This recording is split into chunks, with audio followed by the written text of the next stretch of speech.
Hello everyone and welcome back to my channel. তো আজকে আমি আবারও চলে এসেছি একটা নতুন ভিডিও নিয়ে তোমাদের সঙ্গে শেয়ার করব বলে। আর আজকের ভিডিও টপিক হলো কলা পাতায় খাওয়া। হ্যাঁ, কলা পাতা বা কলা গাছ এমন একটা জিনিস যেটা খুবই প্রয়োজনীয় যে কোনো শুভ অনুষ্ঠানের কাজে। সেটা পুজো থেকে শুরু করে মানে পুজো পার্বণ থেকে শুরু করে একটা বিয়ের অনুষ্ঠান, উপনয়ন, যে কোনো শুভ কাজে হোক বা শ্রাদ্ধানুষ্ঠানের কাজেও এমনকি কলা পাতা বা কলা গাছ ইউজ হয়ে থাকে। আর যদি বলি কলা পাতায় খাওয়ার কথা, তা আমাদের বাঙালিদের কথা যদি বলি, তাহলে বাংলায় কিন্তু একটা সময় খুব ভালোভাবেই কলা পাতায় খাওয়ার চল ছিল। তবে সময়ের সাথে সাথে, যুগের সাথে সাথে আমরা সবাই পাল্টেছি এবং কোথাও গিয়ে এই যে কলা পাতায় খাওয়ার চল এটা যেন হারিয়ে গেছে। তবে এখনও অনেক জায়গায় আমরা সোশ্যাল মিডিয়ার থ্রুতে দেখে থাকি বিভিন্ন দোকানে, কিন্তু খাওয়ার দোকান বা হোটেলগুলোতে অনেক জায়গাতেই এখনও কিন্তু কলা পাতায় পরিবেশন করা হয়।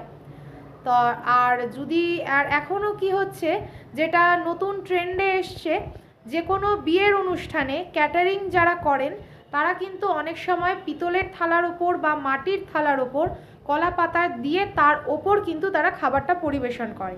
তো আজকে অনেক দিন পর আমার আবার মনে হলো যে যদি কলা পাতায় আজকের দুপুরের লাঞ্চটা সারা যায় তো কেমন হয়। চলো বন্ধুরা তোমাদেরকে দেখাই। তো দেখো বন্ধুরা, আমরা কিন্তু খেতে বসে পড়েছি। আর কলা পাতায় খাওয়া মানে তো চেয়ার টেবিলে বসে খেলে ভালো লাগে না, তাই আজকে ডাইনিং টেবিলটা ফাঁকাই রয়েছে আর আমরা কিন্তু নিচে আসন পেতে বসে পড়েছি। এই দেখো, মা কিন্তু ভাত দিয়ে দিয়েছে। এখানে রয়েছে বেগুন ভাজা, কুমড়ো শাক আলু দিয়ে এটা করেছে, আর এখানে ডাল রয়েছে। তো চলো খাওয়া স্টার্ট করি। করে দিয়েছে, তো চলো খেয়ে দেখি কেমন হয়েছে।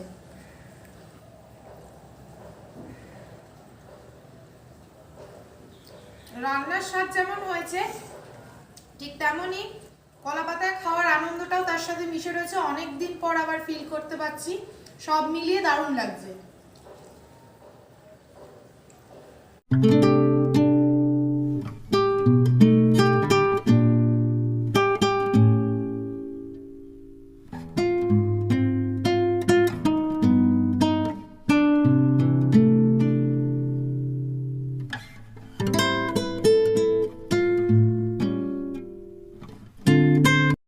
তো তোমরাও কারা কারা এইভাবে কলা পাতায় এখনো খাও মাঝে মধ্যে কমেন্টে অবশ্যই জানিও।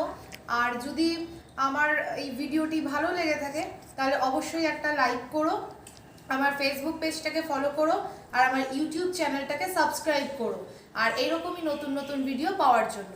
তো আজকের মতো এইটুকুই বন্ধুরা, টাটা, সবাই ভালো থেকো।